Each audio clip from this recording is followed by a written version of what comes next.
여러분 안녕하세요. 오늘 우리가 같이 살펴볼 자료는요, 바로 우리 눈에 보이진 않지만 너무나도 무겁게 우리를 짓누르는 스트레스, 이 스트레스의 실체를 완벽하게 해부해보는 내용입니다. 흔히들 스트레스가 만병의 근원이라고 하잖아요.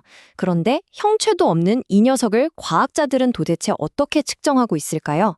자, 지금부터 그 보이지 않는 무게를 저와 함께 하나씩 분해해보겠습니다. 그런데 여기서 정말 흥미로운 사실이 하나 나옵니다. 눈에 보이지도 않는데 도대체 어떻게 잴까요? 최신 데이터를 보면요. 우리나라가 OECD 국가 중에서 노동시간 길고 대기오염 심하고 진짜 객관적인 스트레스 지표로는 최상위권이거든요. 그런데 참 신기하게도 우리 국민들이 주관적으로 느끼는 일상 스트레스 점수는 딱 중간 수준이라는 거예요. 이게 뭘 의미할까요? 맞습니다. 스트레스라는 건 단순히 외부에서 오는 자극의 양이 아니라 내가 그걸 어떻게 받아들이고 대처하느냐에 달린 진짜 복잡한 심리적 퍼즐이라는 거죠. 그래서 오늘 자료에서는 이 스트레스 반응을 6단계로 나누어서 짚어봅니다. 보이지 않는 스트레스의 현실부터 시작해서 일상과 직장이라는 첫 번째 관문, 스트레스를 확 키우는 성격, 누적된 사건들, 폭발 직전의 반응, 그리고 마지막으로 다층적 평가까지. 우리 몸의 스트레스 해부학 투어 바로 시작해볼까요? 먼저 첫 번째 파트, 보이지 않는 스트레스의 현실입니다.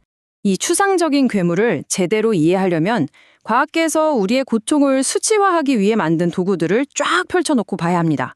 화면에 보이시는 게 국내에서 가장 많이 쓰이는 5가지 스트레스 평가 척도인데요.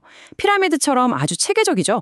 가장 기본이 되는 일상 스크리닝부터 시작해서 직무 스트레스, 개인의 성격적 취약성, 신체 증상 반응, 그리고 마지막으로 인생 전체의 거대한 생활 사건 분석까지 이어집니다. 그냥 흔한 설문지 같아 보이지만요. 사실 이건 우리 마음을 아주 입체적으로 스캔하는 최첨단 레이더망이라고 보시면 됩니다. 자, 그럼 표면으로 좀 올라와서 두 번째 파트. 첫 번째 관문인 일상과 직장에 대해 이야기해보죠. 우리의 일상적인 짜증이나 압박감이 어떻게 스트레스의 첫 관문이 되는지 볼 텐데요. 여기서 가장 많이 쓰이는 도구가 바로 PSS, 지각된 스트레스 척도입니다. 이 검사가 참 재밌는 게 당신한테 무슨 나쁜 일이 있었나요? 라고 묻지 않아요. 대신에 지금 이 상황이 얼마나 내 통제를 벗어났다고 느끼시나요? 를 물어봅니다. 여기서 만약 19점이 넘어간다? 이건 진짜 극심한 스트레스 상태이자 즉각적인 도움이 필요하다는 아주 강력한 빨간불이 켜진 겁니다. 다음으로 우리가 하루 중 가장 긴 시간을 보내는 일터, 직장으로 가볼까요? 한국인 직무 스트레스 측정 도구인 KOSS를 보면요. 우리의 9시부터 6시까지를 무려 8개의 구체적인 압박 포인트로 쪼개서 분석합니다. 단순히 일이 많은 것뿐만 아니라 내 맘대로 할 수 있는 자율성이 얼마나 없는지, 꽉 막힌 조직 체계, 쥐꼬리만한 보상, 심지어 한국 특유의 회식이나 권위적인 직장 문화까지 아주 세밀하게 파고듭니다. 이런 요소들이 톱니바퀴처럼 맞물려서 우리를 서서히 번아웃으로 몰고 간다는 걸 정확히 숫자로 보여주는 거죠. 직장에서 퇴근할 때 느끼는 그 녹초가 되는 기분? 절대 그냥 기분 탓이 아닙니다. 세 번째 파트로 넘어갈게요. 바로 스트레스 증폭기로서의 성격입니다. 이 부분이 정말 흥미로운데요.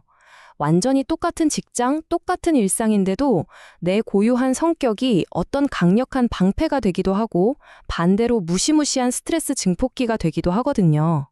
여러분, 혹시 평소에 걸음걸이가 엄청 빠르거나 사소한 일에도 욱하고 화가 나시나요? 그럼 A형 성격일 확률이 높습니다. 이분들은 교감신경계가 항상 풀가동 상태라서 심혈관 질환 위험이 2배나 높다고 해요.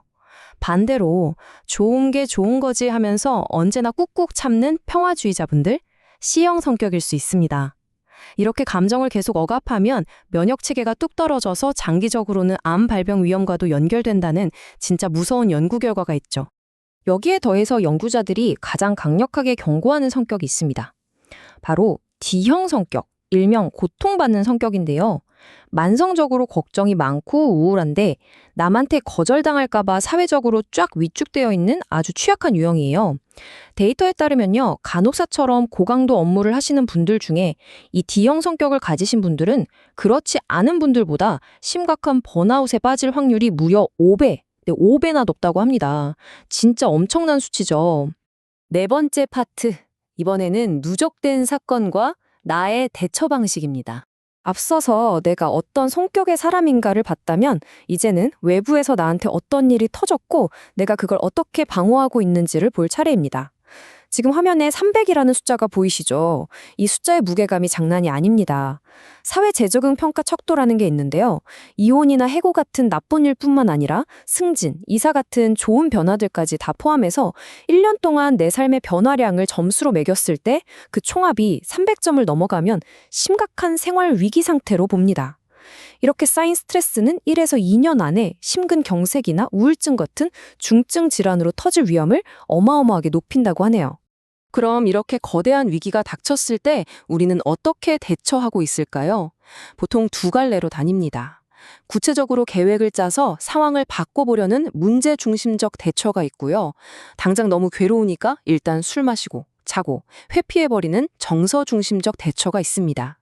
그런데 정말 아이러니하게도 이런 거대한 압박 앞에서 자꾸 피하기만 하는 정서 중심 대처에 기대면 기댈수록 내가 느끼는 스트레스와 우울감은 말 그대로 하늘 높은 줄 모르고 폭발해버립니다. 덮어둔다고 문제가 사라지는 게 절대 아니라는 거죠. 5번째 파트, 폭발 직전의 반응과 증상입니다. 이제 이 심리적인 짐들이 결국 버티지 못하고 우리 몸의 통증이나 병으로 폭발하기 딱 직전 그 찰나의 순간을 한번 잡아보겠습니다. 여기서 진짜 주목해야 할 우려스러운 지표가 하나 있는데요. 바로 감정 표현 불능증입니다. 쉽게 말해서 내 감정에 눈이 멀어버린 상태예요. 스트레스를 엄청나게 받고 있는데도 정작 내 자신이 무슨 감정인지도 모르고 말로 표현도 못하는 거죠. 그런데 정말 충격적인 건 뭔지 아세요? 요즘에 그 팍팍한 고립감과 경쟁 때문인지 중장년층보다 오히려 230 청년 세대에서 이 수치가 훨씬 더 높게 나타나고 있다는 사실입니다. 그래서 실제 병원에서는 환자가 이런 폭발 직전의 상태인지 빠르게 알아채기 위해 BPSIK라는 아주 짧은 도구를 씁니다.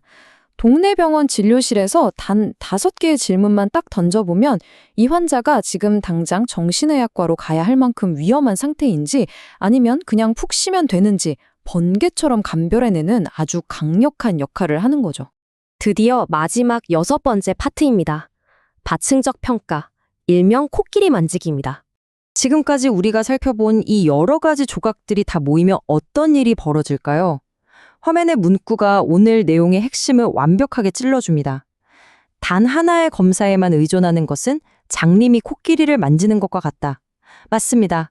스트레스라는 건 생물학, 심리학, 사회학이 다 뒤엉킨 엄청나게 거대한 몬스터거든요. 이걸 그냥 간단한 설문지 하나로 평가하겠다는 건 정말 위험하고 표편화된 환상일 뿐입니다. 그래서 진짜 과학적인 진단은 반드시 여러 겹으로 다층적으로 들어가야 합니다. 1단계에서 간단하게 스크리닝해서 당장 위험한 사람을 골라내고요. 2단계에서는 심층 도구로 일상과 주변 환경을 싹 다 분석합니다. 그리고 마지막 3단계에 가서야 내 깊숙한 곳에 숨겨진 성격적 취약성과 대처 방식을 완전히 파헤치는 거죠. 이렇게 코끼리의 전체 모습을 입체적으로 봐야만 번아웃을 미리 빵 막아내고 진짜 회복 탄력성을 되찾을 수 있습니다. 여러분, 오늘 하루 여러분을 무겁게 짓눌렀던 그 압박감을 한번 조용히 떠올려 보세요. 혹시 여러분은 본인의 스트레스라는 이 거대한 코끼리 중에서 특정 부위만 쳐다보느라 아주 주요한 숨겨진 층위를 완전히 놓치고 계신 건 아닐까요? 오늘 이 질문이 여러분의 건강한 멘탈 관리에 새로운 힌트가 되기를 바라면서 이번 해설은 여기서 마무리하겠습니다. 함께 해주셔서 감사합니다.